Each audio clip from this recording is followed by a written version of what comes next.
This is my Chapter 20 reassessment, and my problem is a 50-turn coil with a radius of 10.0 centimeters is mounted so the coil's axis can be oriented in any horizontal direction.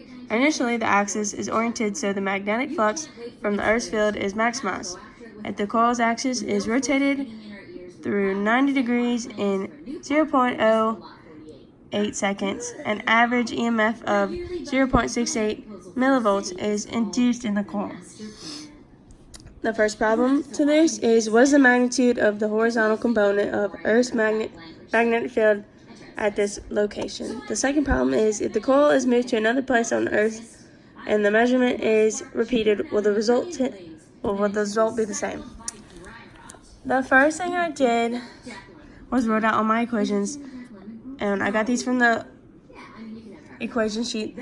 So it's EMF equals the change in flux divided by the change in T, and then phi is equal to NBA times the cosine of theta, and then phi 1 is equal to NBA times the cosine of theta 1, and then phi 2 is equal to NBA times the cosine of theta 2, because we have the 0 degrees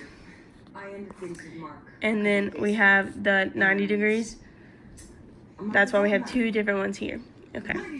And then I came over here and I changed the radius of 10 centimeters to 0.1 meters, the EMF of millivolts to regular volts, so it's going to be 0.687 times 10 to the negative 3 volts. And then I found the area over here just to save time down at the bottom. So the area is going to be 0.0314 m squared. Okay, and then we're going to come down here and we're going to do EMF is equal to phi 1 minus phi 2 divided by the change in time, but those are the fluxes. And then we're going to substitute these with these problems over here. So for the first one, it's going to be NBA times the cosine of theta 1. And then for this one, you're going to plug in NBA times the cosine of theta 2. And then you subtract those together because you got to do the change. And then divided by the change in T. And then you're going to rearrange that problem. And we're going to go ahead and get rid of theta 2 because the cosine of 90 is 0 and it would cancel it out. So we're just going to cancel it out right there. That whole equation. So it's going to be EMF times the change in time is equal to NBA times cosine of theta 1. Okay.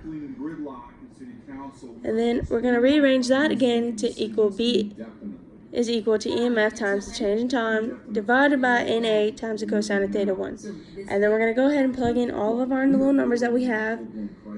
Okay, so did all that, and we included the terms, which is the N, and then the cosine of 0 degrees is equal to 1, so we don't have to really even worry about that. And then I got 3.5 Tesla.